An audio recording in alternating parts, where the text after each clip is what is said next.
ကဲဒီနေ့တော့အေဝံဂေလိကျမ်းလက်ကတူတော်လေးစိတ်ဝင်စားနေအောင်ပြီးအဖြစ်ပြတ်တွေပြည့်နေနေတဲ့ဇလန်တပုတ်ကိုအတူတူကြည့်ကြရအောင်ဒီဇလန်မှာဆိုရင်တာမန်ယောဂကုသမှုလေးတစ်ခုကနေဘယ်လိုလုပ်ပြီးကြီးမားတဲ့ဘာသာရေးဆိုင်ရာထိတ်သိပ်တွေ့မှုကြီးတစ်ခုဖြစ်သွားရတယ်လဲဆိုတာကိုလေ့လာကြမှာပါအဲ့ဒီမှာမြေခွန်းတစ်ခုထွက်လာပါတယ်ဘယ်ဟာကပိုခက်ခဲလဲလေဖက်နေတဲ့လူတယောက်ကိုလမ်းပြန်ရှောက်နိုင်အောင်ရုပ်ပိုင်းဆိုင်ရာအရာကုသပေးတာလားဒါမှမဟုတ်ဝိညာဉ်ပိုင်းဆိုင်ရာအရာသူ့ပြစ်တွေကိုခွင့်လွှတ်ပေးလိုက်တာလား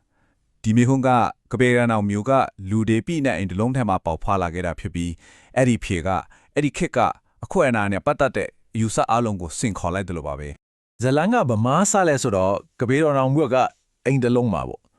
လူတွေကအိမ်ထဲမှာရောအိမ်ပြင်မှာပါတိုးလို့တောင်းမပေါ့ဒီတော့ဘာဖြစ်လဲဆိုတော့ယေရှုရဲ့စကားကိုနားထောင်ခြင်းတဲ့လူအကြီးကိုယ်တိုင်ကပဲတကယ်အကူအညီလိုနေတဲ့လူတယောက်တို့အကြီးမားဆုံးအတားအဆီးဖြစ်နေကြတာပါဆိုတော့တကားနဲ့ဝင်လို့မရတော့တငယ်ချင်းလေးယောက်ကဘာလုပ်လဲအပေါ်တက်သွားတော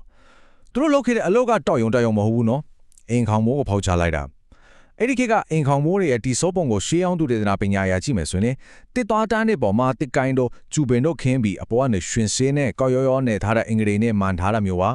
ါဒီနေရာမှာသုံးထားတဲ့စကားလုံးကတကယ်ကိုအထိပ္ပယ်ရှိတယ်သူတို့ကအမိုးပြားလေးတစ်ချက်ကိုမလိုက်တာမဟုတ်ဘူးအမိုးကိုတူးပေါ်ချလိုက်တာ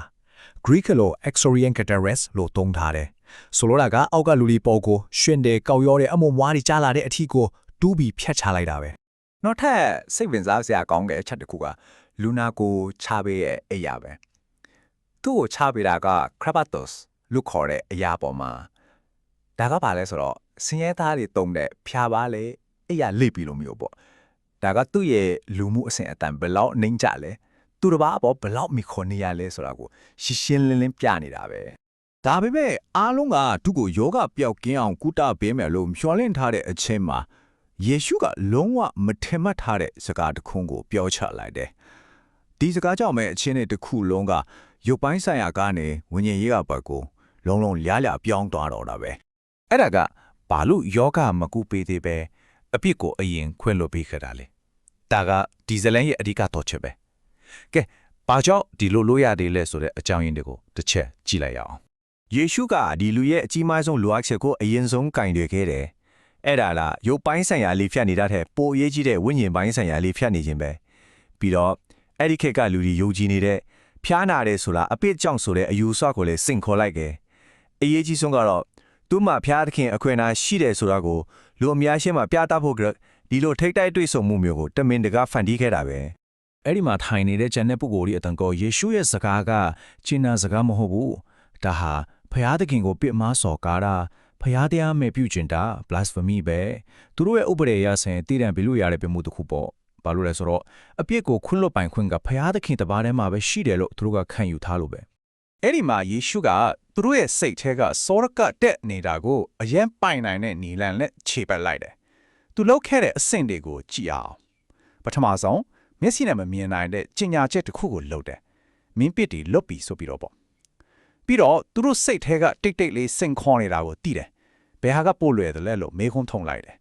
နောက်ဆုံးမှာတော့အားလုံးမြင်နိုင်တဲ့တက်တွေကိုပြလိုက်တယ်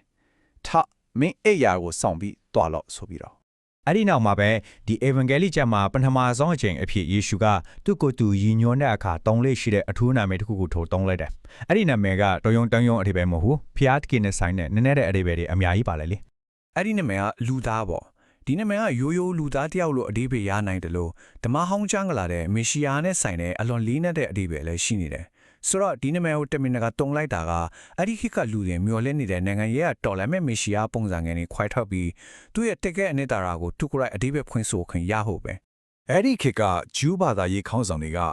ကလူသားဆိုတဲ့စကားကိုကြားလိုက်တာနဲ့ Prophet Daniel ရဲ့ယူပါယုံကိုချက်ချင်းတရိယာမိကြမှာပဲအဲ့ဒီယူပါယုံထဲမှာဘလို့ဖော်ပြထားလဲဆိုတော့လူသားတအူကကောင်းကင်တိမ့်တိုက်တွေနဲ့ကြွလာပြီးဖျားသခင်စီကနေထာဝရအုပ်စုပိုင်ခွင့်ဖုံးအတီတွေနဲ့နိုင်ငံတော်ကိုလက်ခံရရှိတယ်လို့ဆိုထားတယ်။ဒါကြောင့်လူသားဆိုတဲ့နာမည်ကိုတုံးလိုက်ခြင်းအပြင်ယေရှုကတန်ရဲလက်ကျမ်းမှာဖော်ပြထားတဲ့အခွင့်အာဏာအလုံးကိုသူပိုင်ဆိုင်ကြောင်းကြီးညာလိုက်တာပဲ။အဲ့ဒါတွေကဘာတွေလဲ။ထာဝရနာမည်တော်ကိုအုပ်စုပိုင်ခွင့်တရားစီရင်ပိုင်ခွင့်ပြီးတော့အခုလဲတဲ့ပဲလူတွေရှိမှတသက်ပြခဲ့လို့အပိတေကိုခွင့်လွှတ်ပိုင်ခွင့်တွေပါပဲ။ဒီဇလန်တစ်ခုလုံးကိုပြန်ကြည့်လိုက်ရင်လူနှစ်ကူးရဲ့အကွာခြားချက်ကိုရှင်းရှင်းလင်းလင်း တွေ့ရလိမ့်မယ်တစ်ဖွဲ့ကတော့တငယ်ချင်းတွေသူတို့ကအတားအဆီးတွေကိုမမှုဘူးစွန့်စားရဲလက်တွေ့လှုပ်ဆောင်တယ်သူတို့ရဲ့ယုံကြည်ခြင်းကသူတို့တငယ်ချင်းကိုပြန်လည်ကောင်းမွန်စေခဲ့တယ်နောက်တစ်ဖွဲ့ကတော့ကြံ့တက်တယ်သူတို့ကတော့ဘေးမှာထိုင်ပြီးကြည့်တယ်စိတ်ထဲကနေပဲအကြောင်းပြချက်တွေရှာနေတယ်သူတို့ရဲ့အသွေးကယေရှုကိုဖြစ်မာတယ်လို့ဆွဆွဲဖို့ပဲဖြစ်ခဲ့တယ် အဆုံးမှာတော့လူ၄ယောက်ထမ်းလိုက်ရတဲ့သူက